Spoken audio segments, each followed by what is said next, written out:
Bonjour Phoenix, comment vas-tu? Est-ce que tu voudrais te présenter un petit peu à la communauté, aux personnes qui vont nous écouter? Bonjour UPMP, merci de me recevoir. Je pense que c'est vraiment dommage pour la communauté que cette heure qu'on vient de passer à parler en off ne sera pas distribuée. C'est vrai, C'était vraiment un je suis plaisir d'accord. de faire ta connaissance en tout cas. Plaisir Je partagé, sache-le. on entend qu'on parle en message privé, en SMS presque, et sur Telegram, et pas. Et c'est dommage qu'on ait pris aussi longtemps finalement pour s'écouter parler. Au moins aujourd'hui, on peut commencer à discuter et l'échange qu'on a fait réellement plaisir car on a pu parler déjà de pas mal de choses, comme tu dis, avant de démarrer ce podcast. C'est vrai, privé, professionnel. Mais est-ce que tu veux que je me présente pour ton audience? Je veux bien, vas-y, parle-moi un petit peu de toi, ce que tu fais dans la vie, développe un petit peu plus, qu'on sache un petit peu quel profil tu es. Alors, je m'appelle Phoenix, j'ai bientôt la quarantaine. Je travaille dans le secteur financier, dans les assurances. J'ai travaillé beaucoup dans les banques auparavant, chez BNP Paribas. Et en 2015, j'ai pris un congé sans solde pendant un an pour me lancer un business. Donc c'est vers 2014-2015 que j'ai commencé à m'intéresser à l'investissement, mais aussi à l'entrepreneuriat. Et une fois n'est pas coutume, je m'ennuyais un petit peu dans mon poste en fonction. J'avais l'impression de bien gagner ma vie, mais de ne plus rien faire vraiment d'intéressant. Et j'ai souhaité prendre un congé sans solde, une année sabbatique d'un an, pour lancer un projet entrepreneurial. J'avais quelques économies, j'avais environ 50 000 euros.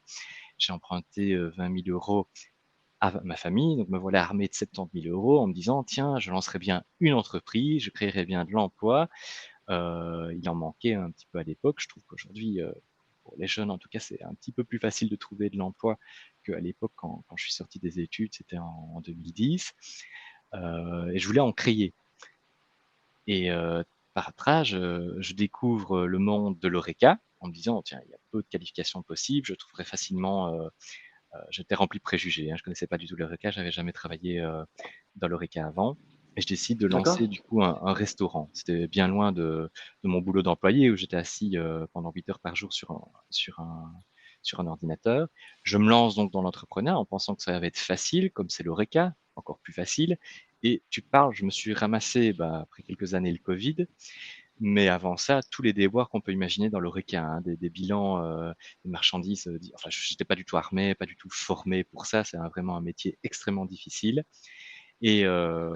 le Covid m'a apporté vraiment le coup de grâce. Donc me voilà endetté de 70, enfin de 20 000 euros, de 150. J'avais pris un crédit de 150 000 euros à la banque D'accord. en personne physique.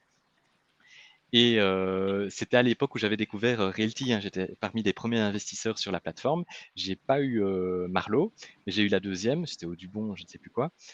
Et j'ai même revendu quelques maisons pour avoir plus de cash pour mon entreprise. Il a fallu que je rembourse tout le monde, que je remonte mon portefeuille Realty. J'ai presque net, en tout cas, la même chose que toi aujourd'hui. Et D'accord. que je réinvestisse dans le Bitcoin. Mon dernier Bitcoin, je l'ai acheté à 10 000 euros. Joli. Ça, c'est joli. Donc je suis parti de très loin. Je suis parti de très loin. J'aime bien le mantra qui est de dire si je l'ai fait, tout le monde peut le Tout le faire. monde C'est peut vrai le que faire. j'ai un peu de peau avec le timing au niveau du Bitcoin et tout ça. Mais c'est vrai que le Realty est une bonne porte d'entrée pour investir ses premiers euros. Et c'est comme ça que je t'ai découvert au niveau de ta chaîne. Donc moi, mon profil, en deux mots, c'est aujourd'hui salarié. Je suis revenu dans mon emploi précédent où je m'ennuie toujours un petit peu, mais ça me laisse plus de temps pour mes enfants, ma vie de famille et écouter les chaînes YouTube que j'aime bien et Netflix aussi. Euh, Ouais. M'informer, mais aussi me divertir. Je pense que c'est important de profiter quand même de sa vie et de faire tout à la fois. Mon boulot, c'est vraiment, mon profil, c'est vraiment salarié, investisseur. Voilà, voilà. Et en parlant d'investissement, donc du coup, par rapport à ton salaire, tu auras un petit peu une fourchette de combien tu arrives à épargner tous les mois, que ce soit sur diverses plateformes, et savoir du coup un petit peu quelles sont les plateformes que tu as, où tu épargnes de l'argent, ou peut-être même une banque. Alors, figure-toi qu'aujourd'hui, je n'épargne plus rien au niveau investissement. J'ai la chance d'avoir eu un petit capital, comme on en a parlé en off, composé de quelques centaines de milliers d'euros, et de le laisser fructifier en espérant que le bull market ne soit pas fini. quand le bull Franchement, j'ai fait le market début. pointera le bout de son nez, en tout cas, quand on aura dépassé un certain montant en Bitcoin, et moi j'espère toujours qu'il va monter à plus de 80 000 euros de Bitcoin, bah, j'espère le réinvestir dans des choses un peu plus stables, dont Realty. Euh, on en parlera éventuellement pour la suite, mais pour l'instant, en tout cas, je n'investis plus du tout. J'ai un crédit que je rembourse et je mets de côté aussi pour acheter un autre bien immobilier. D'accord.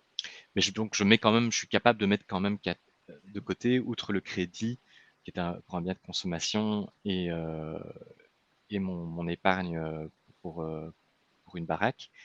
Je suis capable de mettre de côté quand même 1 000 euros. Donc, on le disait en off aussi, je suis un peu assez frugaliste, hein, donc je gagne quasiment 3 000 euros net.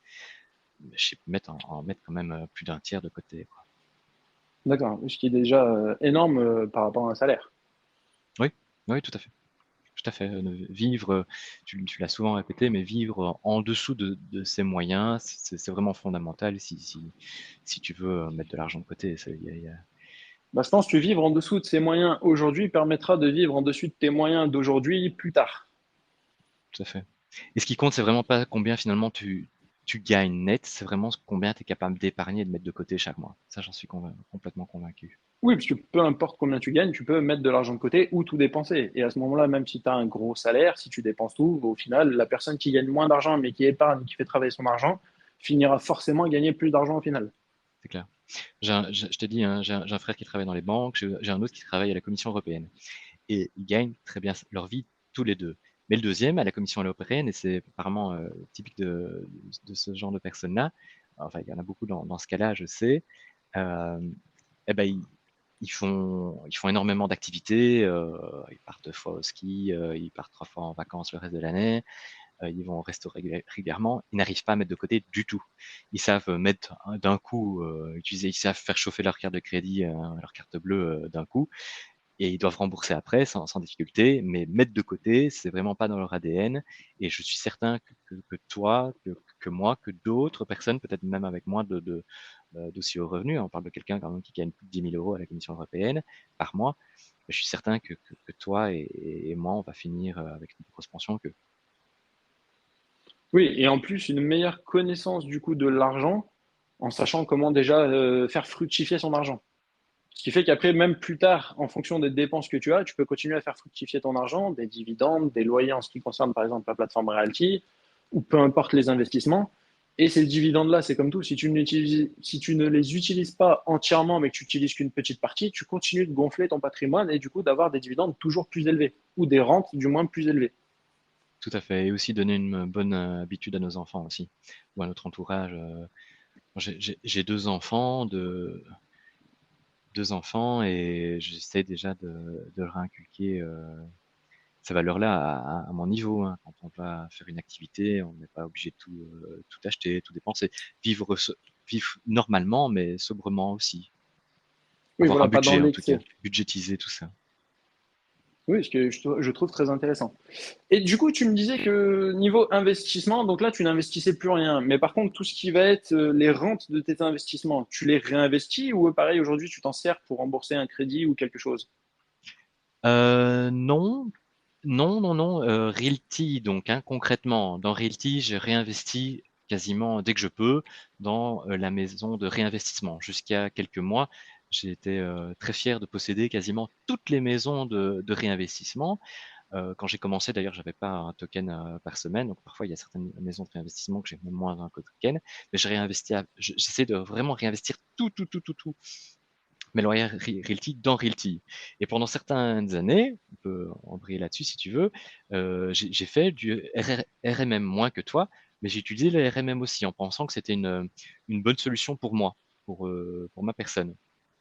D'accord. On rappelle, le RMM, c'est le fait de déposer des propriétés en collatéral et de faire un emprunt dessus sur la plateforme.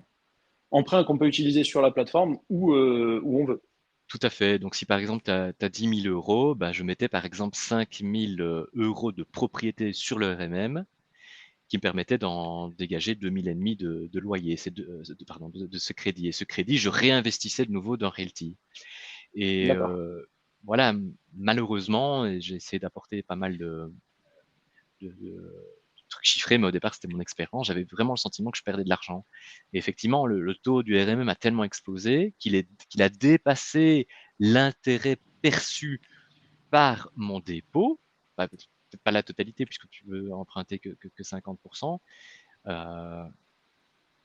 mais j'ai arrêté le RMM. Je trouve vraiment plus que c'est intéressant aujourd'hui, en tout cas au taux actuel, et surtout dans le fait que je faisais, enfin je réinvestissais le crédit du RMM dans des propriétés.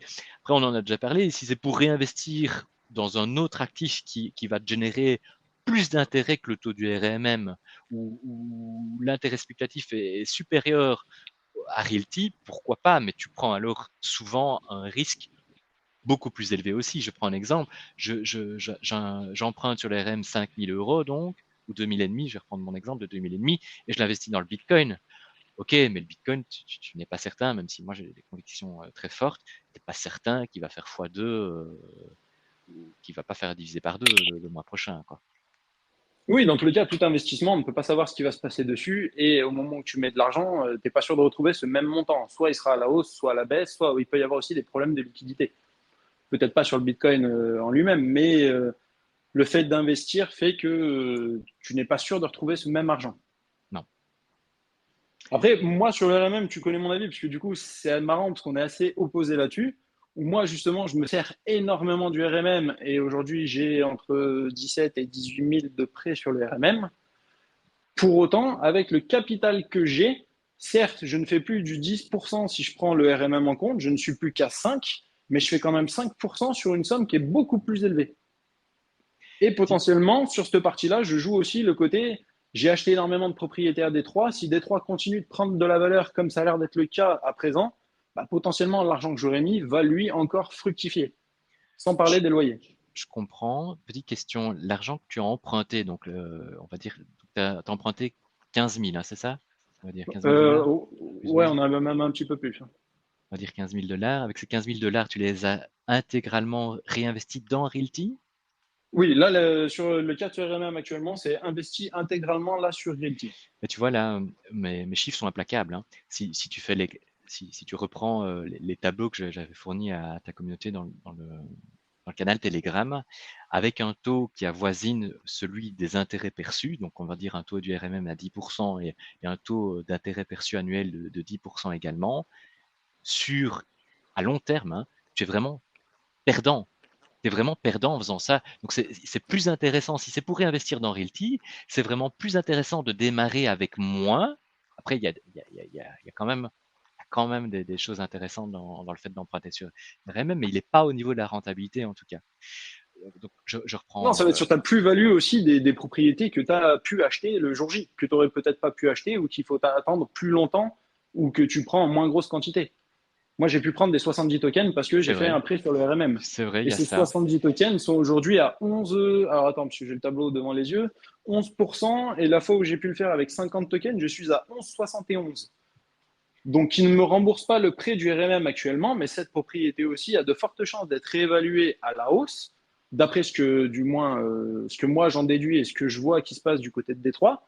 Et du coup, à ce moment-là, ça m'aura permis d'avoir l'effet de levier un petit peu comme une banque, mais à un coût forcément plus onéreux. Mais ça dépend de ton objectif. Si moi, mon objectif, c'est d'avoir plus de loyer, dans 15 ans, d'avoir plus de loyer, alors autant ne pas investir, enfin ne pas prendre l'argent du RMM pour investir dans Realty. Mon objectif, c'est Bah, d'avoir plus de si tu loyer. vises que les loyers, oui, Voilà. ouais, je pense que si tu vises que les loyers et tu Ah oui, parles pas de la propriété en elle-même qui peut prendre de la valeur, c'est ça. effectivement, le RMM, je pense qu'à long terme, va te bouffer.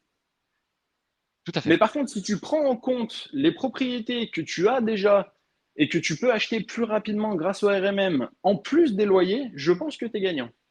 Mon Bien objectif, sûr, c'est il faut vraiment que d'avoir ça aille bien Realty comme un dans la vie. complément de pension, hein, dans 20 ans, dans 30 ans.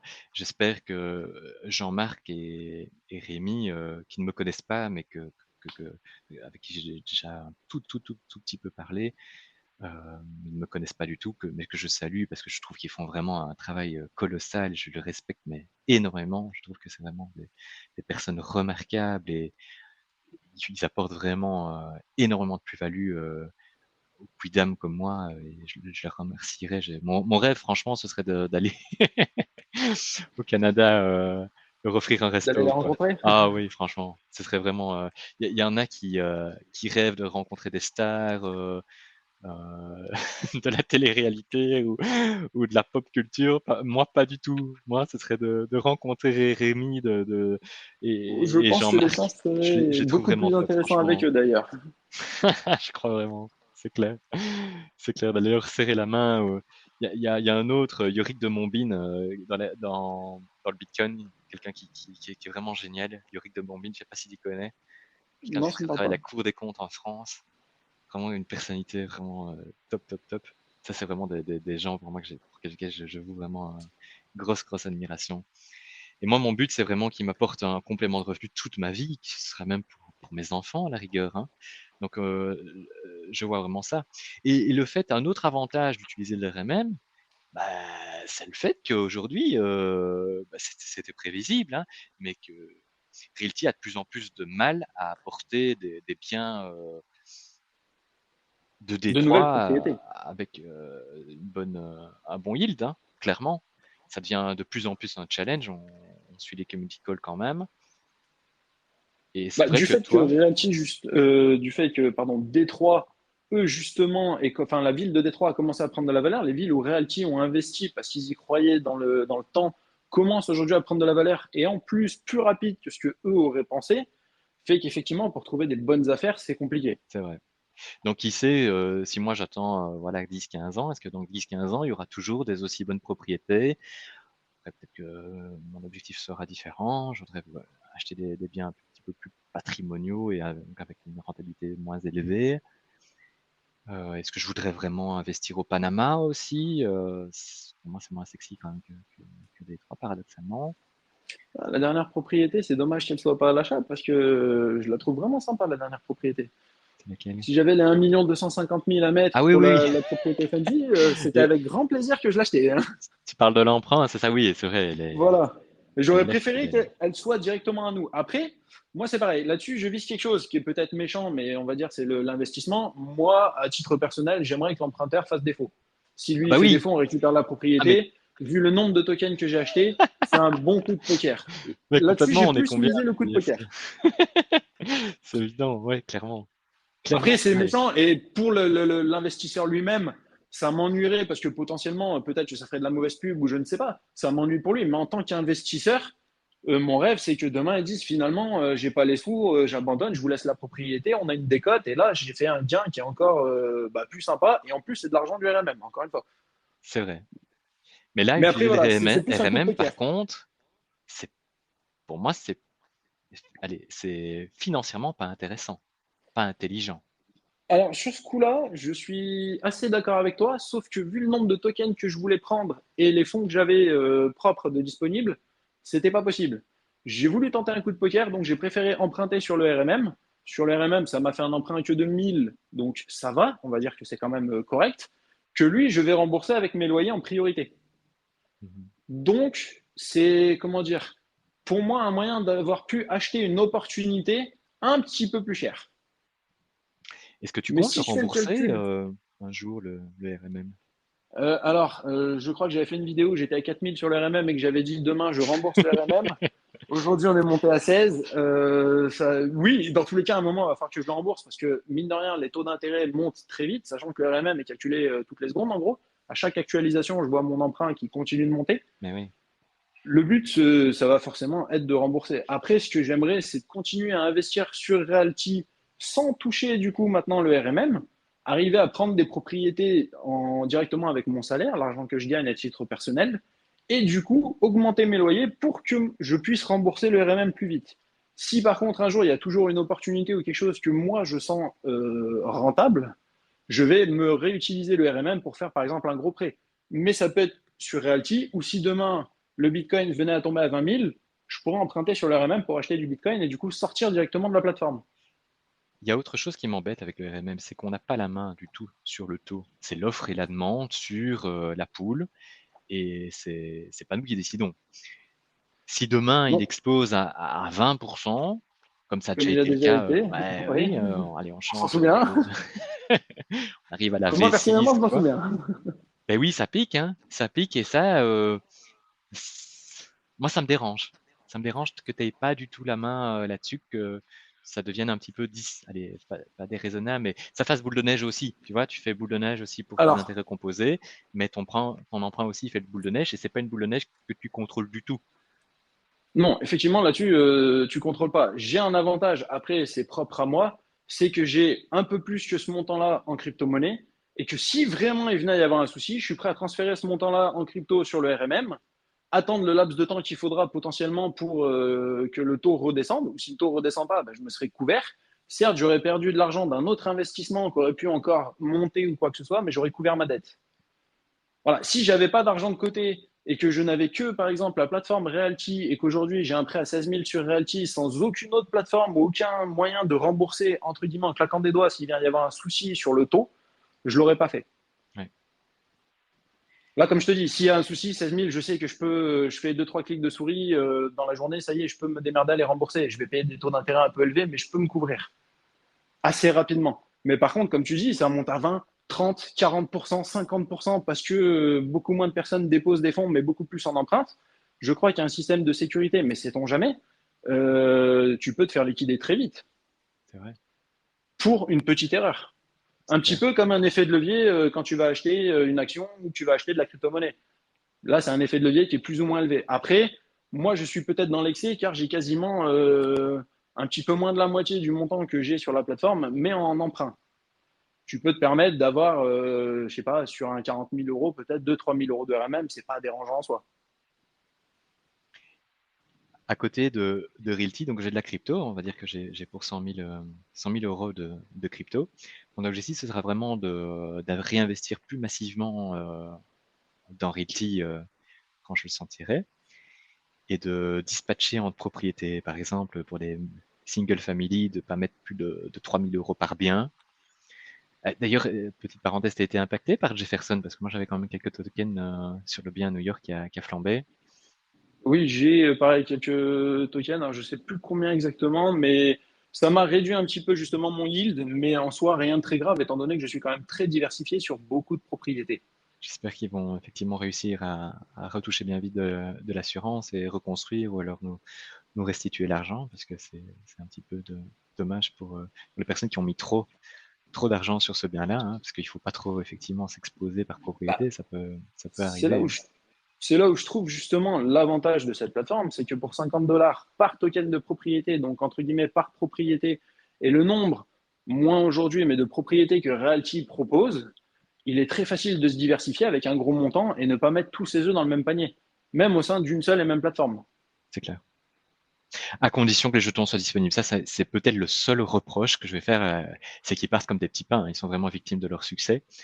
Voilà, Et il là, n'y a c'est autre pas chose. de système de réservation. Après, je comprends parfaitement, hein. Ils veulent maintenir un jeton à 50 dollars. Ils ne veulent pas non plus restreindre les personnes d'acheter un paquet d'argent.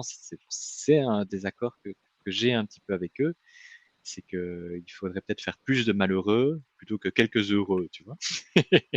Oui, ou après, des propriétés plus chères, comme la dernière qui est au Panama à 750 ou 780 000 de prêt, où là, il y a beaucoup de tokens, donc pour les personnes qui veulent acheter, c'est beaucoup plus facile. Mais c'est vrai que sur des maisons à 50 000, Mais ils ne où il savent va pas y avoir choisir, ouais. 1 200 ou 1 600 tokens, c'est compliqué de se connecter, d'acheter. Tout le monde veut acheter des propriétés. Il y a des collectionneurs, il y a des gens investisseurs qui, eux, bah, ont de l'argent et veulent acheter des tokens.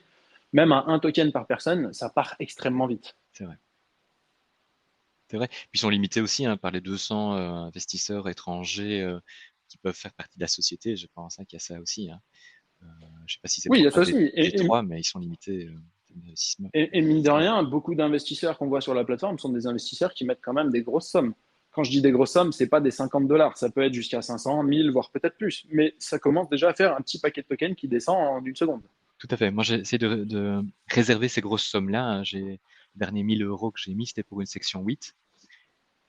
Que ça, c'est encore un autre avantage. Hein. Si ton locataire Ah, ne paye pas, tu reçois comme, enfin, tu reçois comme le loyer parce que c'est l'État qui subventionne, hein, si je me rappelle bien. Hein. oui, oui, c'est le gouvernement fédéral américain qui te paye et c'est le locataire qui paye le gouvernement fédéral américain. C'est pas comme chez nous en Europe. Donc, Hein. ça veut dire que dans tous les cas, ton bien, d'ailleurs, quand il y a eu le Covid, Realty était déjà existant et Realty a eu très peu de défauts, ou pas de défauts d'ailleurs. Parce que beaucoup de propriétés qui faisaient étaient en section 8, et la section 8, c'est le gouvernement fédéral américain qui payait les loyers à Realty, et ensuite les locataires de ces logements devaient payer donc le gouvernement fédéral américain. Où là, Tout à c'est fait. beaucoup plus facile que Je sur de me l'immobilier demande, à plein d'endroits. je me demande si le fait qu'ils n'ont pas vraiment voulu indexer les loyers cette année, parce qu'apparemment il y en a beaucoup qui râlaient du fait de ne pas avoir touché leur loyer pendant plusieurs mois parce qu'il y a des déménagements l'année passée.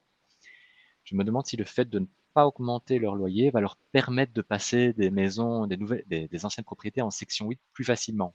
Parce qu'en section 8, le problème, si je me rappelle bien, c'est que tu ne peux pas les indexer comme tu veux. Tu ne peux pas suivre autant le marché que.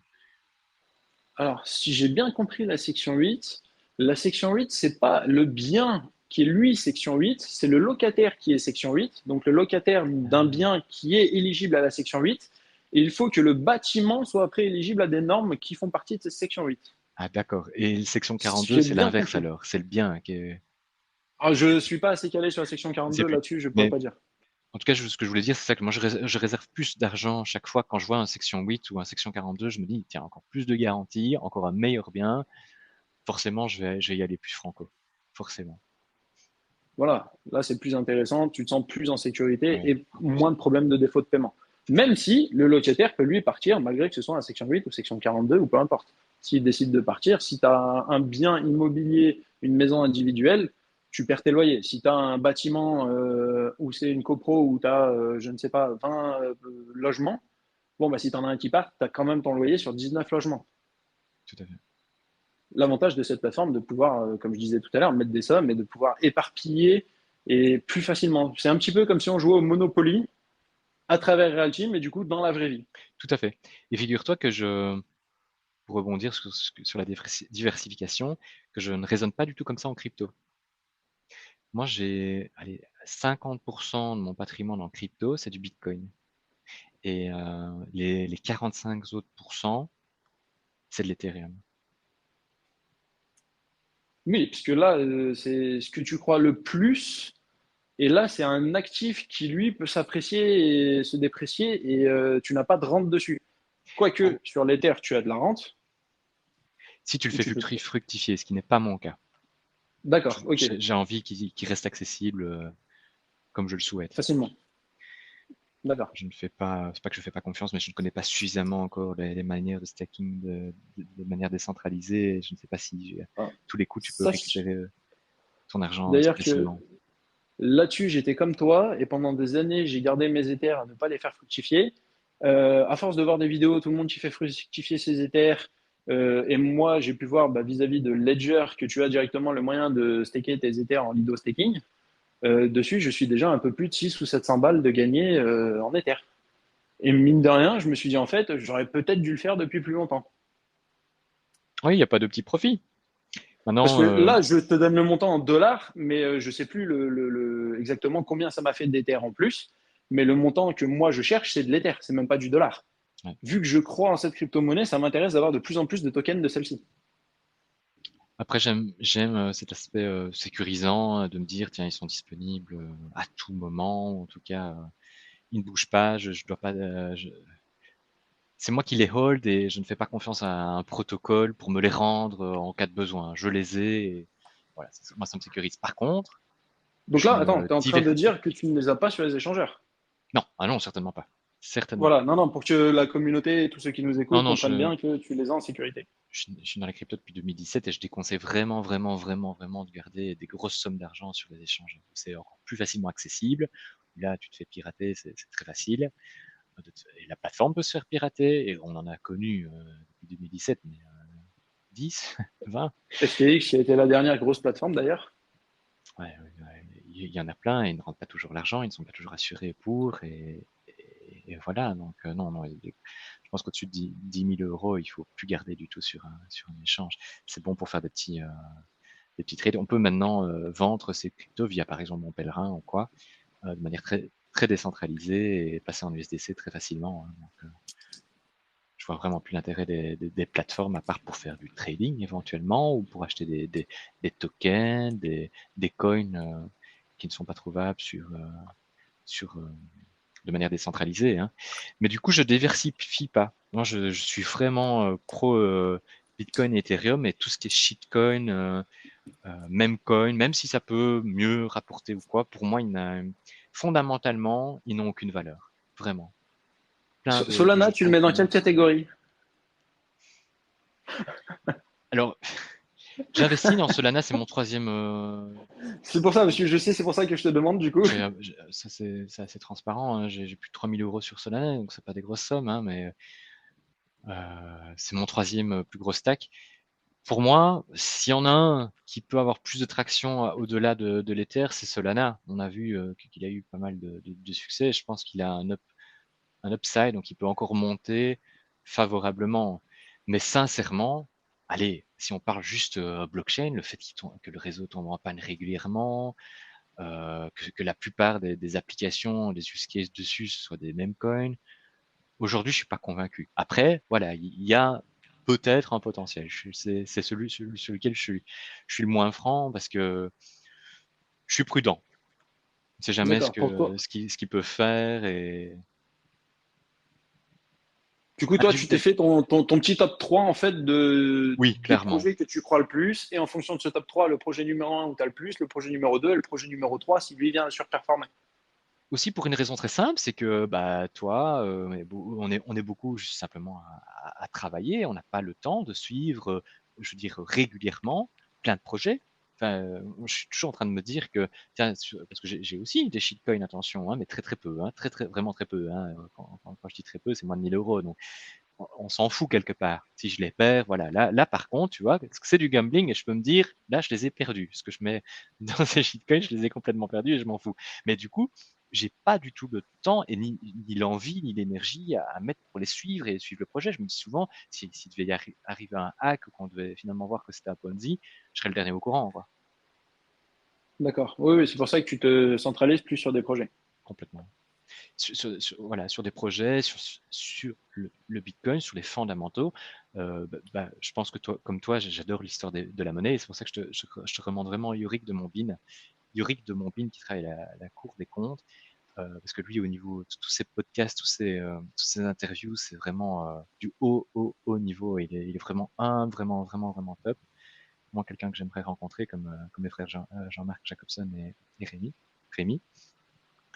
C'est vraiment sur les fondamentaux, je trouve. Et pour être un ancien banquier, j'apprécie d'autant plus le Bitcoin, tu vois. D'accord. Oui, ça peut donner une bonne raison aux gens de faire des recherches sur le Bitcoin du coup. Mais clairement, de toute façon, maintenant, encore une fois, maintenant que la SEC autorise des ETF la SEC pour qu'elle autorise des ETF sur le Bitcoin pour que le plus grand fonds d'investissement du monde, BlackRock, investissent massivement dans la blockchain et sur le Bitcoin. Enfin, oui, ils investissent directement sur le Bitcoin, on peut le dire Oui, aujourd'hui. Ils oui, détiennent de oui. l'argent et puis ils investissent également. Enfin, on ne peut plus, on peut plus douter. On ne peut plus douter. Mes convictions, elles sont présentes depuis 2017. Elles n'ont fait que se rendre. En fait, quand je suis rentré par le biais de l'Ethereum, hein, qui beaucoup à l'époque était considéré comme un shitcoin aussi, hein. À l'époque, en 2017, c'était les toutes premières ICO et donc les premiers tokens ERC20. Et c'est vraiment en 2017 que Ethereum a commencé à prendre ses lettres de noblesse, hein, parce que l'ICO a été fait encore en 2015, je sais plus. Je sais plus du tout. Je sais que moi, c'est pareil. C'est en 2017 que j'ai entendu parler de l'Ether et j'en avais acheté un bon paquet. Et c'est là où je me suis pris pour un trader en revendant à fois 1,5 ou quelque chose comme ça. J'ai dit, derrière, j'en rachète plus, j'ai fait mes sous. Et quand je vois le prix aujourd'hui, j'ai un petit peu le démon d'avoir revendu. Moi, j'ai fait des erreurs, hein. J'ai investi dans une ICO, j'ai investi 17 000 euros que j'estime, c'est pas complètement perdu, parce qu'ils valent encore quelques milliers d'euros, mais j'estime les avoir complètement perdus. J'ai fait des bêtises. Et de plus en plus, au fur et à mesure que je me formais comme je pouvais, que je faisais mes propres recherches, clairement, le Bitcoin, c'est fondamental, hein. C'est fondamental. Plus on se renseigne, je serais très mal passé pour en parler, mais je vois les paroles de plusieurs, comme Eric de Montbin, qui pédagogiquement explique vraiment le, le- le- la pertinence du Bitcoin aujourd'hui, Le plus que côté jamais. déjà d'avoir une quantité limitée, contrairement à l'argent, fait déjà que c'est intéressant. Tout Que à tu n'aies fait. pas de planche à billets de Bitcoin, tout à fait. J'écoute aussi Grand Angle, Oui, grand angle crypto. crypto, des intervenants qui disent que c'est de l'énergie, hein, que c'est la preuve de travail, que c'est finalement une source de Oui, preuve mais à ce d'énergie moment-là, dépensée. on pourrait dire que l'argent est une preuve d'énergie parce qu'il y a forcément une imprimante, de l'encre qui tourne. Mais Tout à fait, mais quand tu fais tourner la c'est planche à billets illimité. pour que dalle, pour rien du tout, que tu as fait pour payer des obligations d'État, alors qu'il n'y a pas eu de travail finalement, elle ne fait que tourner, attire l'arigot, bah, c'est vraiment une manière de trahir la population, je trouve. Et oui, c'est un Bah, ancien banquier qui parle, je trouve ça scandaleux, je trouve vraiment ça scandaleux, parce que ce qui s'est déroulé en Europe, mais partout dans le monde, hein, où on fait tourner la planche à billets, c'est vraiment nous, les petits contribuables, les petites personnes, les petits travailleurs, qu'on dévalue. On dévalue notre travail, on dévalue notre pouvoir d'achat. Enfin, c'est vraiment par rapport aux fondamentaux aussi que je suis convaincu par le Bitcoin, vraiment. oui, là, peu importe la monnaie en plus. Tout à fait. Ouais, tout à fait. Dollars, euros. Enfin, quand tu vois les dettes publiques qu'ont les États-Unis, c'est complètement incontrôlable. C'est du jamais vu dans l'histoire. Du jamais vu dans l'histoire. Tu te demandes à un moment donné, mais qu'est-ce que ça va, qu'est-ce qui va devenir, quoi, hein. Cette dette-là ne sera jamais remboursée, hein. Jamais. Si après tu remets tout à zéro, enfin, je suis pas assez calé dans l'économie pour. Moi non plus, franchement, c'est des débats, on doit avoir l'humilité de dire ça nous dépasse. Et je suis pas sûr Mais je qu'il. pense que arriver à des sommes comme ça, à mon avis, ça dépasse en fait même tout le monde, même les économistes. Parce que c'est tellement immense Tout à fait. par rapport à l'échelle d'un pays que c'est quoi, pendant 10 ans, on mange tous des pâtes et on rembourse le prêt. Enfin, il n'y a que ça. Tout à fait. Sinon, C'est c'est impossible de criminel, je trouve, rembourser. pour les générations suivantes. Et ce qui est dommage, c'est que c'est toujours, après, bon là, c'est encore autre chose, mais souvent les mêmes personnes qui profitent de ça et toujours les mêmes qui doivent payer pour ça. Bien sûr. D'où le côté justement d'investir, d'investir en soi, de commencer à prendre Oui, il faut pas se en leurrer, hein, charge en fait les son économie. personnes à qui enfin, déjà des personnes déjà qui ont plus de richesses que nous, eux, avec cet argent gratuit qui est déversé comme ça sur le marché, eux, ils achètent des actifs par contre. Ils achètent des biens immobiliers, rachètent des entreprises, eux, ils font fructifier leur argent. Nous, on le subit de plein fouet, enfin, nous, peut-être pas toi et moi, des investisseurs. Maintenant, on a toujours cette tendance, quand on parle entre investisseurs, de penser qu'on est beaucoup. Je pense qu'on est vraiment une très très petite minorité à mettre de l'argent de côté et à investir, sincèrement. Oui, oui, C'est on pour n'est ça pas si nombreux.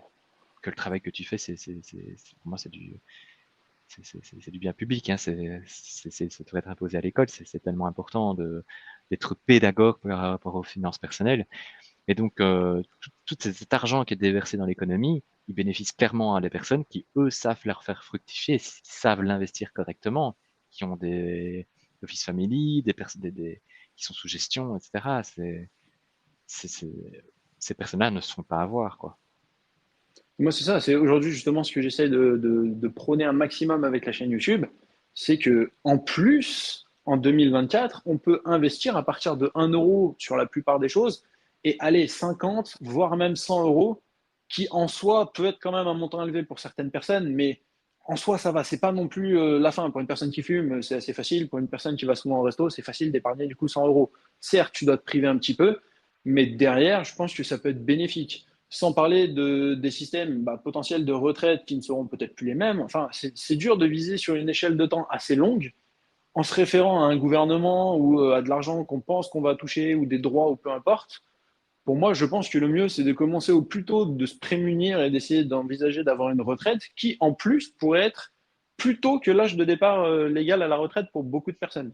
C'est clair, c'est indispensable si tu veux mieux vivre ou améliorer ton cadre de vie, que ton excédent, enfin tes dépenses basiques soient euh, investies. Et après, il faut effectivement peut-être profiter un petit peu de la vie, ne pas voir déviler sa vie. Le plus important, j'aime bien cette phrase-là, c'est pas d'être le plus riche du cimetière, effectivement. Mais il faut savoir un petit peu sacrifier pour l'avenir, c'est fondamental. Moi, par exemple, mon épouse, elle mise beaucoup sur moi. Avec son argent, elle le met sur son PEA. Euh, mais c'est certainement pas en faisant ça que qu'elle aura une pomme pour la soif pour plus tard ou qu'elle fera grossir la boule de neige. C'est évident, il faut l'investir. Et c'est grâce à Realty et à d'autres plateformes qu'on peut y arriver. Après, il y a à boire à manger. Hein. On a des plateformes fiables, on a des plateformes nettement moins fiables. Moi, honnêtement, je n'investis que dans Realty parce que je voue une admiration et un respect. J'admire leur transparence, un peu comme la tienne, envers les frères Jacobson. Le jour où les frères Jacobson ne seront plus là, je ne sais pas qui sera aux manettes. Hein. Je ne sais pas comment ça ira. Hein. Oui, ce jour-là, c'est encore différent. Voilà. Là, ce sera différent. Et là, je me poserai des questions. Donc, tiens, est-ce que je continue dans Realty? Est-ce que je commencerai pas tout doucement à vendre ou simplement à profiter de mes loyers en me disant, tiens, du jour au lendemain, ça peut être moins bien géré et mon rendement va diminuer. J'essaye d'être très, très lucide par rapport à ça. Hein. Realty, c'est Et, génial, mais enfin, beaucoup de choses se reposent sur les deux frères. Quoi.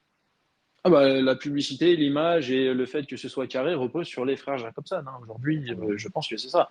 Certes, il y a aussi l'équipe technique, développement et ainsi de suite qui font que Realty est ce qu'il est aujourd'hui. Oui. Mais la base et les personnes qu'on reconnaît réellement en parlant de Realty, ce sont les deux frères Jacobson. Ah oui, au-delà de l'expertise technique, par exemple, apportée par Michael et tant d'autres, c'est eux quand même qui tiennent la baraque, c'est eux les patrons. Hein, donc, effectivement. Et on Mais voit après, Remit souvent en déplacement pour essayer justement de trouver des propriétés dans différents pays ou différents États des États-Unis. c'est des entrepreneurs en puissance. Franchement, je suis vraiment admiratif.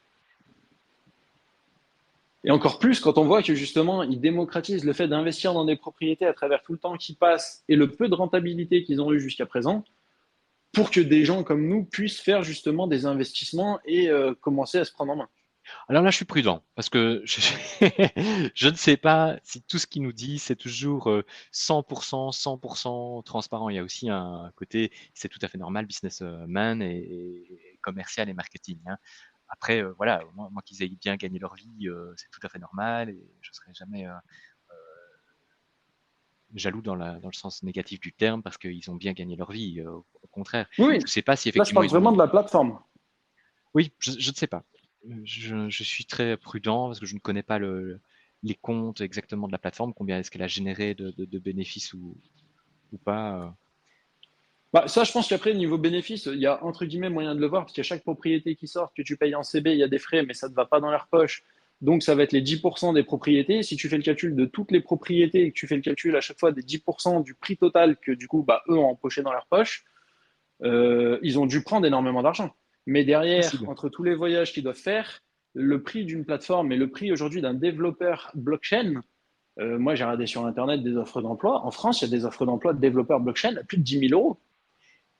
C'est Donc possible, c'est vrai, je ne c'est maîtrise derrière. vraiment pas leurs coûts et leurs marges et tout ça, donc ça, je vais être très Moi prudent non avec plus, hein. ça, mais je serais pas du tout choqué si, sans nous le dire ou par une autre manière que je ne connais pas, ils aient bien à gagner leur vie. Et d'ailleurs, je leur souhaite parce que faire un business quel qu'il soit, donner autant d'énergie, surtout que comme eux, sans gagner leur coût, ça n'irait pas.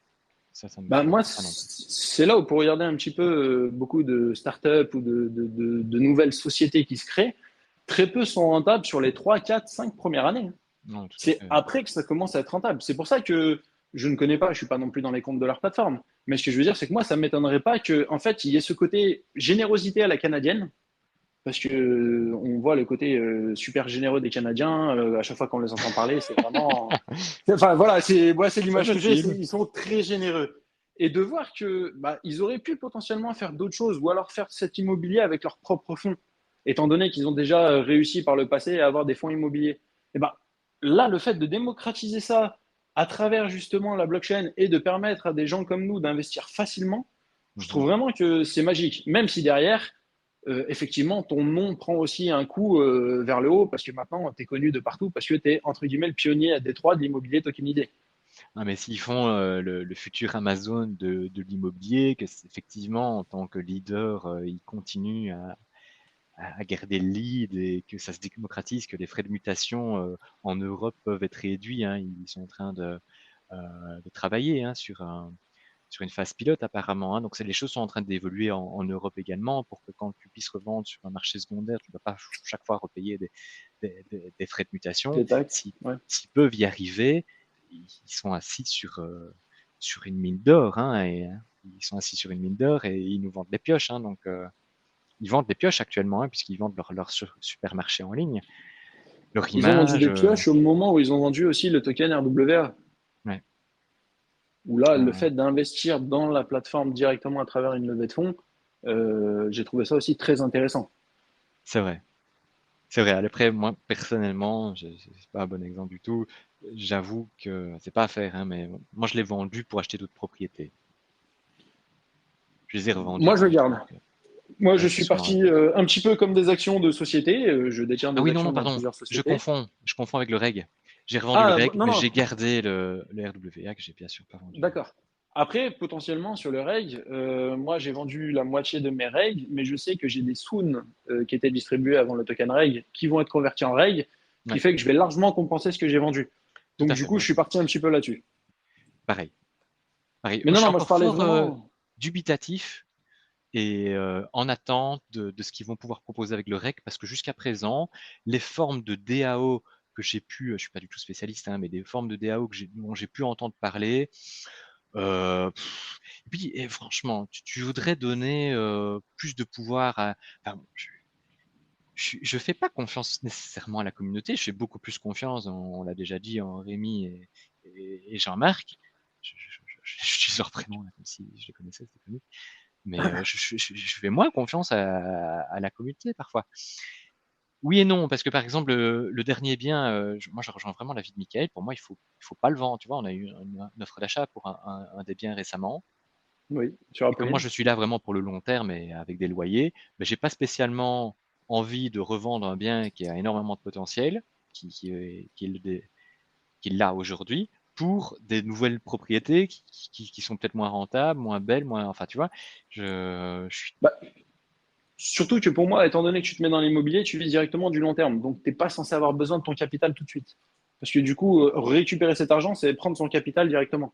Voilà. Même si la plus-value a été intéressante, hein, Là, mais je suis un petit peu mal à l'aise parce que parfois dans le community call, j'avais l'impression que, ok, Michael, par exemple, voulait pas vendre, mais que Jean-Marc et Rémi, eux, voulaient. Et je me demande si, après, voilà, je veux pas être médisant du tout, hein, mais je me demande si c'est totalement objectif et si tout simplement nos intérêts sont systématiquement alignés. Je suis pas sûr et serait tout à fait normal, hein.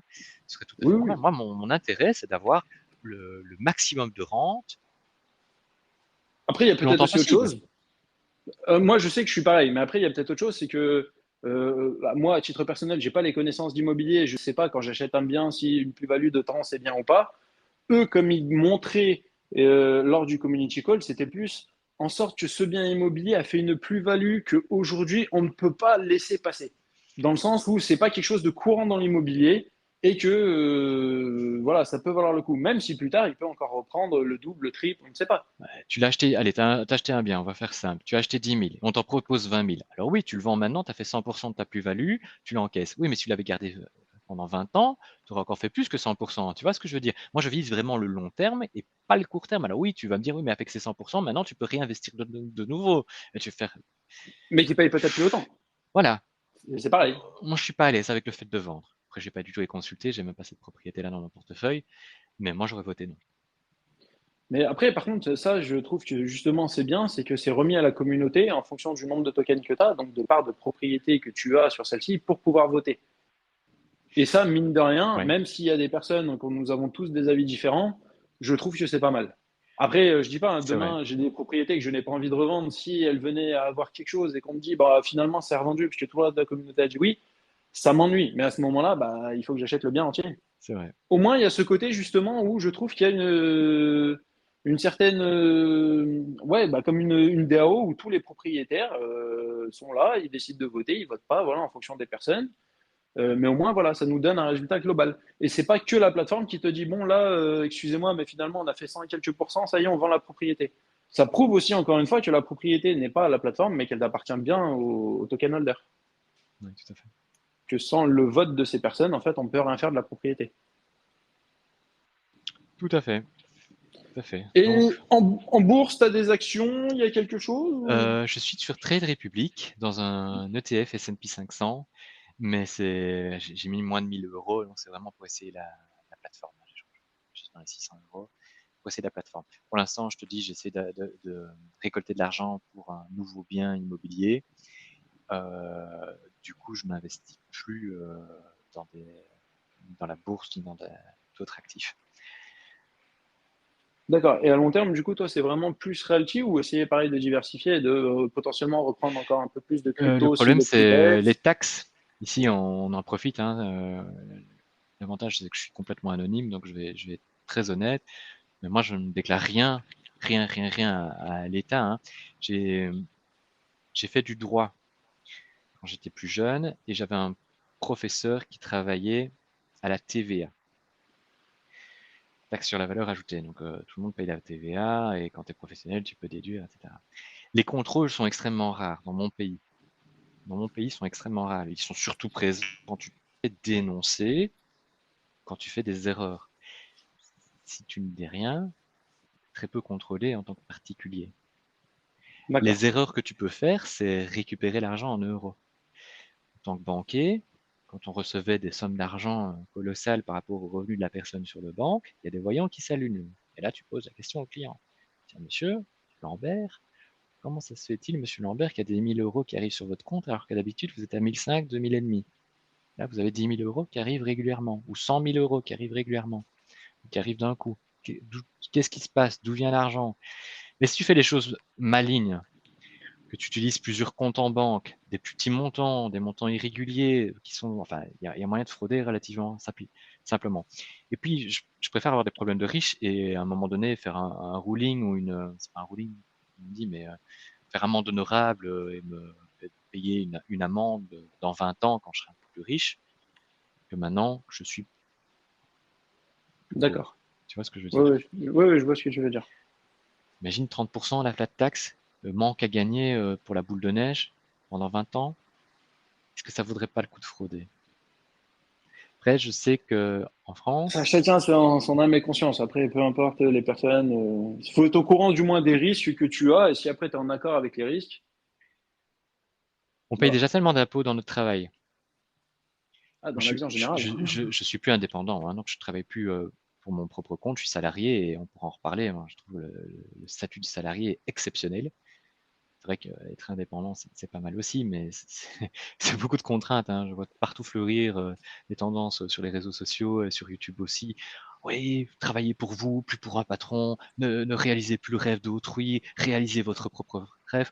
Moi qui étais les deux, je suis bien content aujourd'hui d'être salarié et je sais pourquoi, Tu as beaucoup hein. moins de problèmes. Ben, c'est clair, c'est évident. Les congés payés, quand tu es malade, tu es quand même payé. Le stress, mais rien que le stress, enfin, on se rend pas compte. Quand on n'est pas indépendant ou quand on n'est pas parent, parce que c'est un peu notre bébé, hein, en tant qu'entrepreneur, notre entreprise, qu'on n'a pas des employés à gérer aussi, parce qu'il faut avoir plusieurs qualités qui sont pas du tout innées, en tout cas chez moi. Euh, c'est tellement plus relaxant d'être un salarié pour parfois un meilleur salaire. Le mythe de l'entrepreneur qui gagne dans les 2 ans énormément, qui revend sa start-up des millions d'euros après 3 ans, bah c'est un cas sur des milliers, hein. C'est un cas sur des milliers, hein. Oui, ça c'est surtout ce que tu vois sur des vidéos sur YouTube pour, comme on disait avant le podcast, pour te faire cliquer et en fait pour te prendre Tout à généralement de fait. l'argent. Il y a C'est combien très d'entreprises rare. allez, sur 10 entreprises qui sont créées aujourd'hui, il y en a combien qui seront en faillite dans 1 an, ou dans 2 ans, ou dans 3 ans? C'est dans les 3 ans qu'il y a le plus de faillites. Et je pense qu'il y a plus de 50% qui vont faillite, largement plus de 50% sur les 10 entreprises qui seront créées demain, qui feront faillite. Donc effectivement, nous, on voit que les success stories, et heureusement, parce que ça nous donne du courage pour essayer. Mais maintenant que j'ai des enfants, je n'essaierai plus, en tout cas peut-être en complémentaire. Oui, Mais plus en activité principale. non, non, prendre autant de risques, c'est dangereux. Après, il faut vivre, hein, faut tenter l'aventure et tout ça. Moi, j'encourage les gens qui ont un projet ou qui veulent. Moi, j'avais de l'ambition. Euh, je voulais combattre aussi l'ennui dans mon précédent travail, mais je voulais aussi apporter de l'emploi. Je voulais créer quelque chose et faire tout simplement créer mon empire, créer mon propre truc. Mais j'en suis revenu. Sincèrement, j'en suis beaucoup revenu. Oui, après, certaines personnes vont vouloir essayer et potentiellement, pour certains, ça leur convient, d'autres, ça leur convient pas. Et après, moi, je pars aussi du principe qu'il y a toujours un petit peu le coup de chance de trouver des clients, que ça se passe bien. Mais c'est Voilà. ça, ça c'est vrai, c'est quelque chose dont on entend très rarement parler. C'est très rare des youtubeurs ou des intervenants qui font preuve d'humilité. La chance. Moi, à l'inverse, j'ai eu le Covid dans les pattes. C'est pas de chance. Dans Voilà. l'Oreca, le Covid, obligé de fermer pendant 6 mois consécutifs, et puis avoir plus personne dans les rues pendant 1 an et demi, enfin quasiment, tu vois. Oui, c'est de la Euh, perte sèche. Et là, comme tu dis, c'est pas de c'est chance. c'est une catastrophe. C'est franchement une catastrophe. Tu perds énormément d'argent. La banque qui t'a prêté, qui t'a fait confiance, parce que les banquiers, il y a des fraudeurs, mais il y a aussi des gens très très bien aussi, surtout dans les crédits, qui connaissent leurs responsabilités, hein. C'est fini les années 90 où, je sais pas en France, mais nous on a une centrale de crédit où tu vois tout de suite si la personne a déjà des crédits en cours et si tu peux. Vous avez ça, vous? Alors, je ne saurais pas te dire, Centrale. mais exactement, je sais que tu peux faire des crédits sur différentes plateformes, mais au final, c'est pas vraiment tout relié. Les informations n'arrivent pas à tout remonter au même endroit. Moi, par exemple, quand j'ai eu mon crédit, c'était d'abord 140 000 et puis j'ai repris 10 000 € en plus. J'ai refait un investissement. Le banquier m'a fait confiance, hein. 10 000 €. Bon, c'est pas de sa poche, on est d'accord. Mais c'est un projet, il est aussi noté sur ses projets, c'est un banquier. C'est son boulot de pas se planter, donc il essaie de pas se planter. Les voyants sont orange ou presque rouges et il te les prête quand même. Je veux dire, Mais il ils faut font des gens comme confiance, ça, hein. d'ailleurs. Et ouais, Ouais. heureusement, heureusement. Et d'un autre côté, moi-même, j'en reviens un peu parce que cet argent qu'on m'a donné, sincèrement, si maintenant je reprends du recul avec la philosophie un peu plus Bitcoin et tout ce que j'ai essayé d'apprendre au niveau monétaire, etc. Enfin, il y a plein de projets qui devraient jamais sortir de terre, hein. L'argent Oh oui. gratuit, c'est pas normal. Enfin, je veux dire, à un moment donné,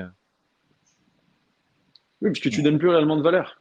tout à fait, Ou comme tout des à fait. entreprises que tu continues de maintenir à flot parce que c'est que des crédits et des crédits et des crédits et des crédits parce que c'est juste tu entretiens ces sociétés. Bah, c'est pas grave, vaut mieux la faire couler et repartir sur autre chose. Mais il y a aussi le côté où ça crée de l'emploi, donc je sais pas de quel côté ils voient. Ouais, mais c'est parfois des emplois subventionnés, fictifs, etc., avec pas mal d'aides de l'État aussi. Il faut Ça les arrive deux. d'un pays. Ouais. Il faut des aides, par exemple, vous, en France, je sais que vous avez le chômage, quand vous quittez un CDI pour vous lancer, ça c'est génial. C'est génial parce que au moins ça. Moi, j'ai pas ça, par exemple, je vais me faire virer, si tu veux, pour pouvoir avoir le chômage et pour pouvoir faire pendant, allez, 1 an et demi, 2 ans, j'ai pas eu de salaire du tout. Mais pas eu du tout. Mon Alors entreprise attention, parce était que pas encore en profit. Oui. en France, si tu te fais licencier, tu touches le chômage, mais pas tout de suite, tu as une période de carence. Si tu démissionnes, tu as pareil une période de carence. Il n'y a que si tu D'accord. fais comment ça s'appelle, une rupture conventionnelle, où là, effectivement, c'est un accord de ton patron et de toi que vous êtes plus fait pour travailler ensemble, et là, tu peux toucher le chômage directement. Ah, Mais tu as quand même des normes. Pour avoir été licencié d'une société, j'ai pas eu de chômage pendant 3 ou 4 mois. Et après, on m'a donné le chômage. Mais ça, tu le sais pas parce que ça m'apparaît personne ne te encore plus l'apprend. injuste. On te vire unilatéralement et t'as pas droit tout de suite au chômage. Moi, c'était pour faute grave. Donc, ça a peut-être pas joué en ma faveur. Mais ce que je veux Ouf. dire, c'est que d'un autre côté, bah, tu es encore plus motivé à te lever le matin et aller chercher du travail dès le lendemain que d'attendre et de te dire, bah, c'est pas grave, je touche quand même de l'argent. Ouais, c'est vrai. Donc, après, voilà, c'est toujours pareil. Pour moi, ça dépend des personnes et de la volonté qu'ont ces personnes. Parce que tu peux ne pas avoir de chômage. Il y a du travail de partout. Moi, je suis sur la région parisienne. Tous les jours, je vois plein de camions qui font qu'avec des panneaux marqués recrute, recrute, Ah recrute. ouais, ouais, ouais. Ouais. Pour autant, ils n'ont pas l'air de recruter personne. Parce En que plus, bah, après, sorti il y a des aussi des études en critères. 2010, c'était pas comme ça, hein. C'était difficile de trouver un job. Les agences bancaires, en tout cas, moi, je voulais travailler dans la finance. Les agences bancaires fermées les unes après les autres. Euh, et quand je vois aujourd'hui, il y a des offres d'emploi partout. Ah, Après, mais j'ai plus clairement. d'expérience aussi, c'est peut-être plus facile aussi à ce niveau-là, mais je trouve que c'est plus facile Non, mais pour les jeunes aujourd'hui qu'il y a 10 ans, 20 ans. après, moi, je pars du principe que quand tu as faim, tu as beau faire n'importe quel métier, demain, tu as faim, il faut aller passer un coup de balai dans la rue puisque la ville, elle te prend, je vais travailler à la ville. Ou comme je te disais tout à l'heure, si demain, il faut que j'aille travailler dans un Super U pour mettre des palettes en rayon pour je ne sais quoi, c'est pas du tout dans mes attributions j'ai entre guillemets évolué entre quand j'ai commencé par ça et le travail que je fais aujourd'hui. Mais pour autant, demain j'ai faim, ça me dérange pas de retourner faire ce genre de Moi, plus métier. Il n'y a pas maintenant, de hein. sous-métier. Je l'aurais fait, hein. J'ai travaillé comme étudiant aussi, que dans des grandes surfaces, etc. Je remettais des bouteilles, des choses comme ça dans les rayons. Moi, aujourd'hui, non. J'ai plus cette mentalité-là. Mais Je reprendrai si plus t'as pas de n'importe quoi. salaire, si t'as pas de salaire pendant un mois, 2 mois, 3 mois, quatre J'ai mois, tu cotisé pendant continues à des faire. années. J'ai cotisé pendant des années à cette allocation de chômage. J'attendrai quelques mois pour me remettre d'aplomb et je repostulerai dans des secteurs d'activité qui me parlent, dans lesquels je peux être heureux aussi. Tu vois, je mets plus les mêmes priorités. Oui, On mais a cette avec le chance-là, chômage. quelque part, avec le chômage, tout à fait, mais j'aurais plus honte aujourd'hui. J'avoue, par le passé, j'ai eu une période à vide pendant, ça n'a pas duré très longtemps, ça a duré quand même 4 mois. Ça m'a paru très longtemps à l'époque et j'étais vraiment très mal dans ma peau parce que je me disais, tiens, j'ai pas de boulot. Je voyais tout autour de moi les gens qui commencent à avoir des enfants, une famille, une maison, etc.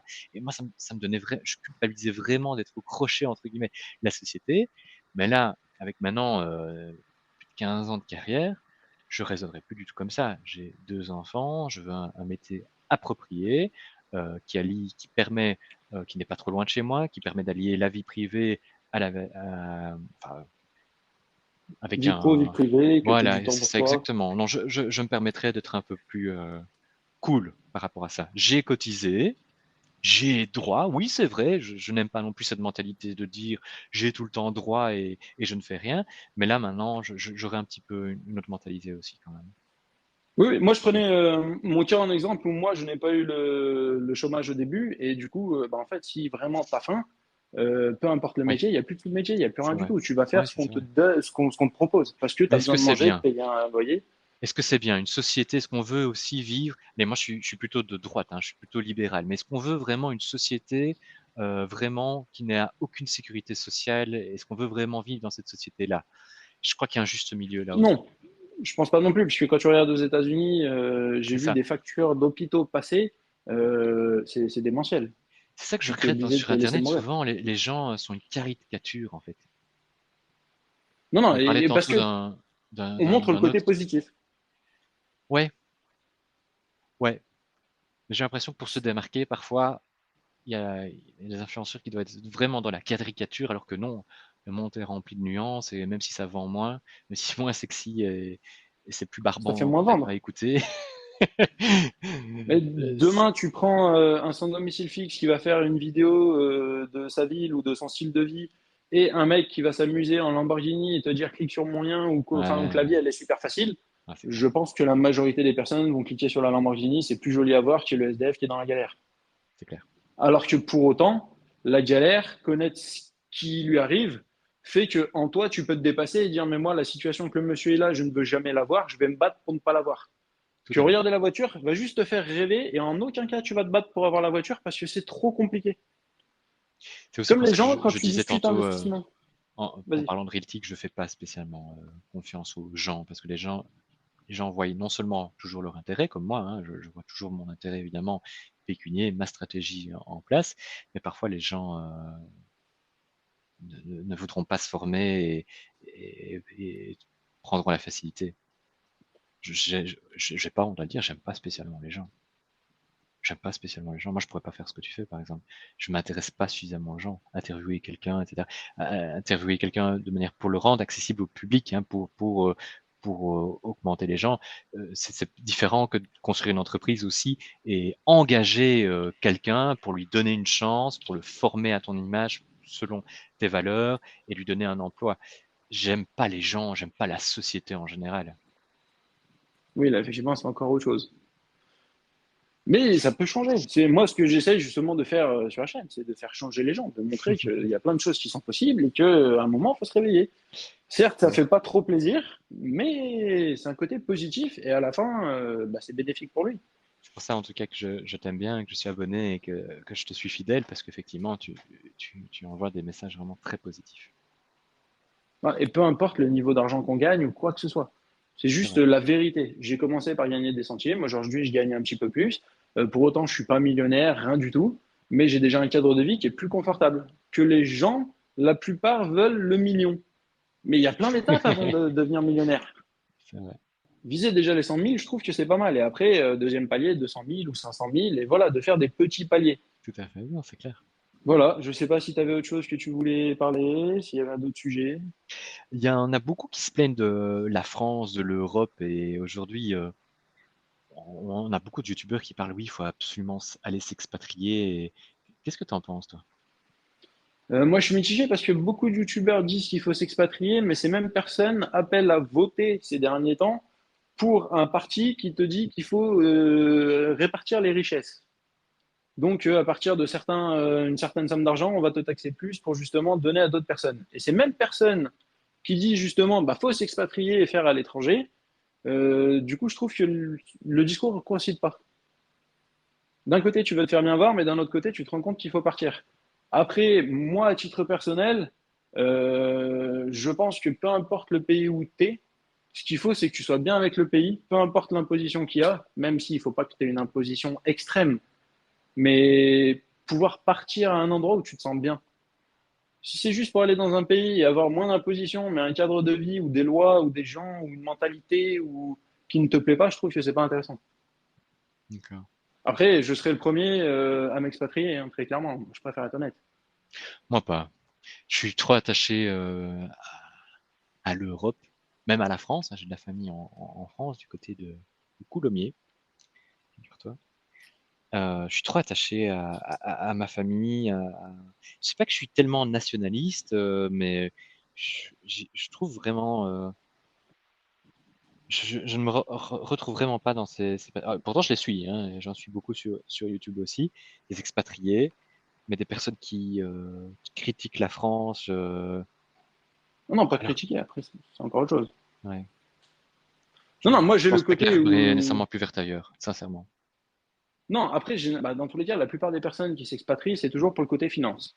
Soit parce que c'est plus facile d'arnaquer des gens en étant de l'étranger, soit parce que tu as moins d'imposition. Mais c'est Voilà. clairement les deux choses, hein. Les gens ne s'expatrient pour rien d'autre. De la France, du moins. Donc, du coup, après, c'est pareil. Si c'est pour t'expatrier, comme je dis, dans un pays, mais par exemple, la nourriture, t'aimes pas, et t'aimes pas grand-chose, et en fait, t'es pas si bien, mais par contre, oui, t'as de l'argent, c'est inutile. Après, si t'as beaucoup d'argent, tu peux t'expatrier aux États-Unis, au Canada ou dans des pays plus chers. Mais généralement, les gens te disent qu'il faut s'expatrier, c'est toujours dans des pays moins chers. Il y a ça aussi à prendre en compte. Ouais, C'est tout que à du fait. coup, potentiellement, tu ne gagnes pas autant d'argent que ce que tu dis ou que ce que tu promulgues. Le vrai problème, c'est que les gens qui ont de l'argent, qui sont prêts à payer des impôts, n'ont pas l'impression que le contrat social est respecté. Alors, je sais pas de ton côté, mais moi, les Russes sont dégueulasses, les soins de santé, c'est Oui, pathétique. Or, on est un des pays des plus taxés, donc le contrat social entre les personnes qui cotisent et ce que rend la société est pas du tout ah, c'est respecté, pas et ça juste. va de pire en pire. Donc, forcément, ça donne envie de fuir quelque part. Mais ça reste fuir. Oui, mais après, c'est pareil. Moi, je sais que si demain je pouvais vivre aux États-Unis, je partirais aux États-Unis. Malgré que, comme on a dit tout à l'heure, la Sécu, c'est pas la même chose. L'emploi, tu peux te faire virer dans l'heure et derrière, il n'y a pas de tu vas toucher Pôle emploi ou quoi que ce soit. Énormément d'Américains que je regarde dorment dans des voitures parce que la vie est quand même très difficile, les logements sont très chers. Mais pour autant, si je le fais, c'est parce que j'ai de l'argent. Et pas pour fuir réellement le pays, parce qu'au final, mon train de vie sera peut-être plus cher, mais c'est plus moi pour la circonstance de vie. Le Moi, pays me plaît. je suis Si plutôt demain c'est pour aller en content. Thaïlande, ça Je suis, m'intéresse pas. je suis plus content de là où je vais. Je suis pas trop non plus dur d'un côté.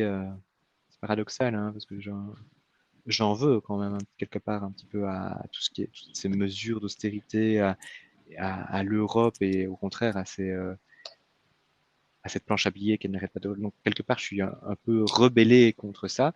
D'un autre côté, je comprends aussi cette mouvance, on va dire, un peu plus sociale, où il y a des personnes qui doivent cotiser.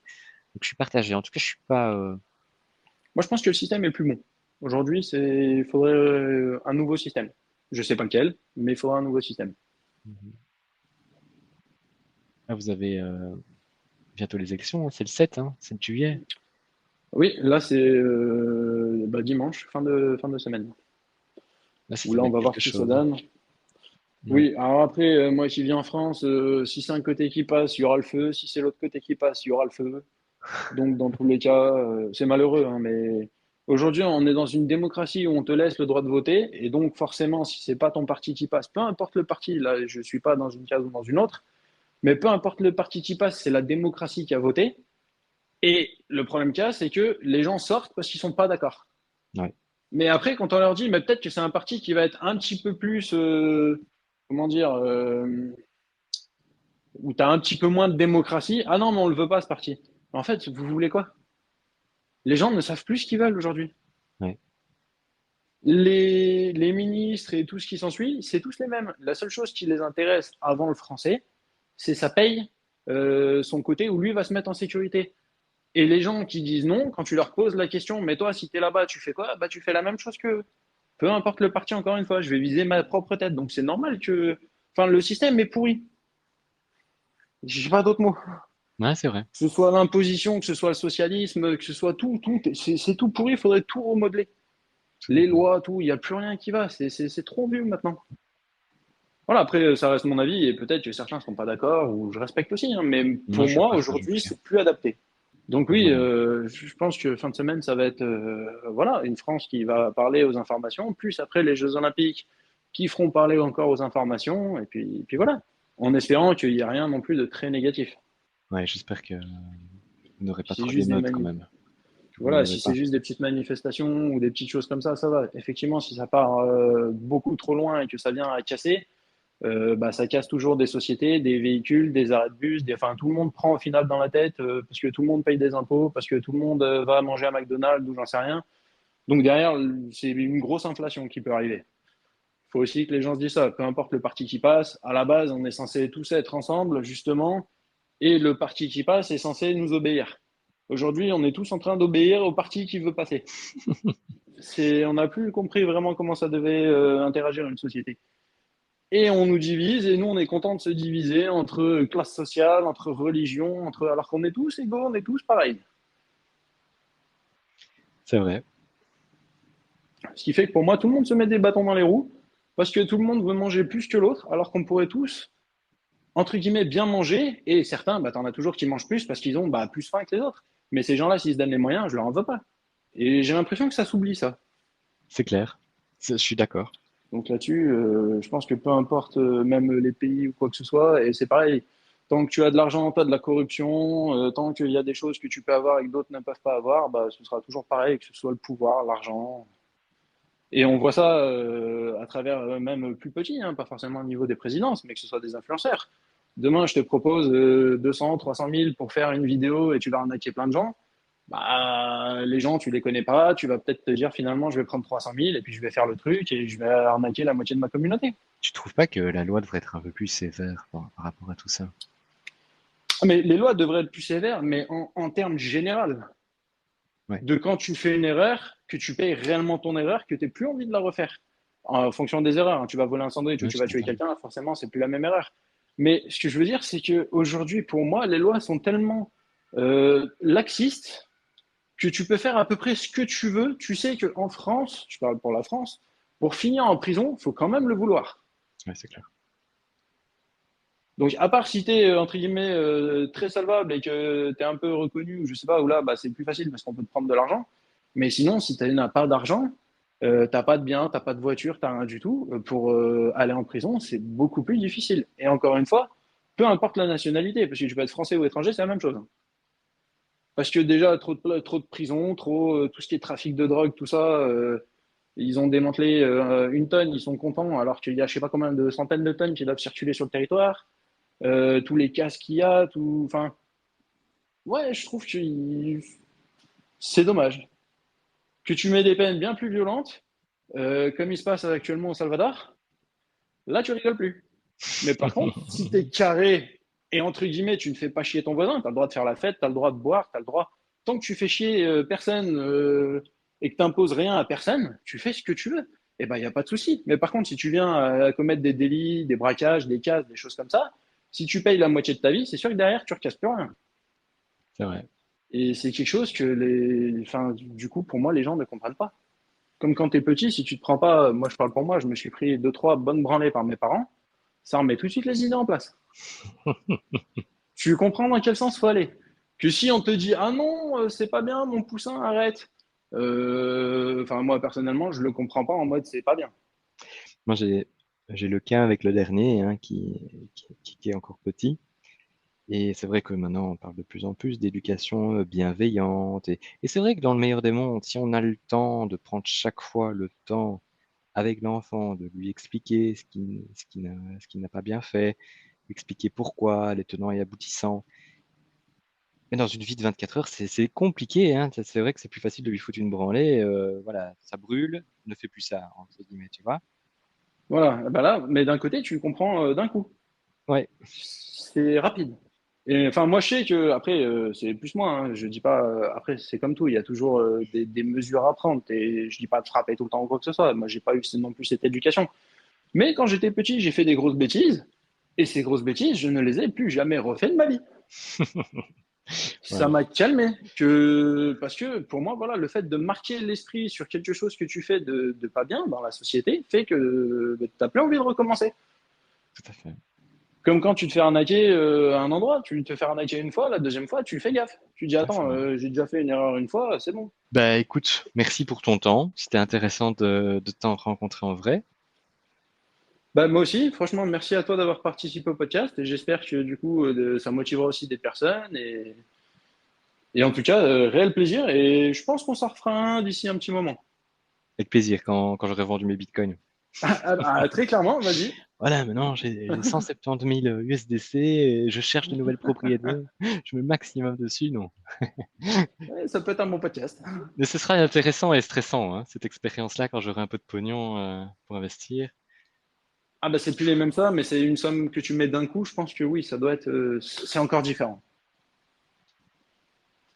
Mais avec grand plaisir que d'ici là, donc en espérant que le bull run soit d'ici quoi, fin d'année? Un peu avant, ce serait bien. Ça, grande question. Dans les 12 ans, Non, en tout cas, on espère, hein. Tu là penses que c'est le Bitcoin va l'été. arriver jusqu'à combien, toi? Euh, Moi, sur ce bull run-là, je le verrais bien arriver avant 100 000, parce que 100 000, c'est un chiffre psychologique, étant donné qu'il y a des gros des acteurs comme BlackRock, des gros fonds qui sont entrés dedans. Si eux en possèdent à titre privé, ils vont vendre avant les particuliers pour prendre l'argent des particuliers. Donc, pour moi, logiquement, tu revends avant 100 000. Comme ça, toi, en tant que particulier, tu te dis ça monte à 100 et arrivé à 100 000, tu vas vendre, mais pas avant. Moi, mon objectif, c'est 92 000 dollars, hein, donc 80 000 euros. Et là, je Ouais, revends 80 un gros 000, paquet, hein. oui. 80 000, pour moi, on va y arriver. Comme pour moi, l'Ether, je pense qu'il finira peut-être pas là, mais 7, 10 000 euros, je pense qu'on peut y arriver. Ah ouais, tu crois? Moi, c'est 5 500. J'en ai 20. J'ai 20 Ether. Là, Non, moi, prêt à vendre. je veux que ça monte plus. Moi, mon objectif, ouais, c'est 7, 10 000, 10 000, j'ai plus d'Ether. 10 000, c'est mon dernier palier, j'ai tout vendu. Après, je dis ça, mais peut-être que sur le moment, tu apprends une autre nouvelle qui fait que tu gardes encore un peu et tu continues de Ça, vendre par palier. Mais eh pour ouais. moi, à 10 000, je pense que je bazarde tout. Surtout si on voit un marché qui s'est enflammé avec des courbes vertes tous les jours pendant un mois, des plus de 10% par-ci par-là. Non, là, je ne cherche plus à comprendre. J'ai trop fait de fois l'erreur en me disant non, mais je vais attendre, ça va encore monter, c'est psychologique. Finalement, je me trouve à prendre la baisse. Je réinvestis dans la baisse. La prochaine hausse, non, mais je vais attendre encore un peu. Ça y est, c'est fini. Ah, Maintenant, il vaut ça mieux de monte, vendre je veux trop prendre tôt. De des toute profits. façon, il vaut mieux vendre trop tôt. Moi, j'avais passé tout le bull market de 2020-2021 en gardant mes cryptos. J'aurais dû vendre, hein. J'aurais dû Oui, mais vendre, moi, hein. C'était un hiver bear market très très long, hein, mon Dieu.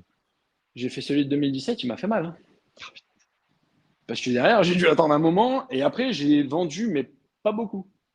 Parce d'accord. que je Quand me j'ai suis dit, lancé mon on sait jamais. entreprise, le Bitcoin était à 3 000 euros en 2018. J'aurais dû tout mettre mes 50 000 euros dedans. Mais Est-ce que j'étais con? moi, j'ai acheté une voiture à cette époque-là que j'ai revendue à perte. Et enfin, voilà, après, plusieurs fois, je me suis posé aussi la question, mais pourquoi? En plus, je disais à tous mes amis d'en acheter. Oui, c'est ça. Pourquoi moi, j'ai pas mis plus, sachant que j'y croyais dur comme fer? Ouais, ouais. Et non. Et au final, le pire, c'est que j'ai personne de mes amis qui ont acheté. C'est ça qui m'a tué. Donc, je me suis retrouvé à faire une plus-value sur celui que j'ai acheté un petit peu avant 2017, bah, que je détiens toujours aujourd'hui, mais que du coup, je ferai une grosse plus-value dessus. Mais je me suis dit, mais pourquoi j'ai pris aussi peu? Mhm. Après, je suis quand même content d'avoir investi. Comme aujourd'hui, peut-être qu'il y aura un nouveau truc qui sortira, une nouvelle plateforme. Et voilà, ce qui compte, ça reste quand même d'investir. Tout à fait. Et ta chaîne, elle décolle, tu vois que tu as chaque mois de plus en plus d'abonnés. Alors, je vois de plus en plus d'abonnés chaque mois, effectivement. Maintenant, ça fait 3 ans que j'ai la chaîne, si je ne dis pas de bêtises. Je suis déjà un peu plus de 7080 abonnés. Sur le laps de temps, depuis le début d'année, je crois que j'ai pris 3000 abonnés, Ah oui, quelque chose donc comme c'est ça. exponentiel, c'est génial. Voilà, ça monte. Le problème qu'il y a, c'est que j'ai pas pour autant plus de vues. C'est-à-dire que j'ai beaucoup de personnes qui s'abonnent, qui doivent regarder une vidéo et qui ont bien aimé et qui sont abonnés. Et peut-être que derrière, ils veulent plus investir ou je ne sais pas. Et du coup, ils me gardent dans les abonnés, mais derrière, j'ai plus forcément de vues de vidéo. Mm. J'ai à peu près le même ratio de vues. Et ce ratio, je commence à Et voir tu vois, d'après les tout est commentaires. fait, je trouve, tout est fait pour avoir des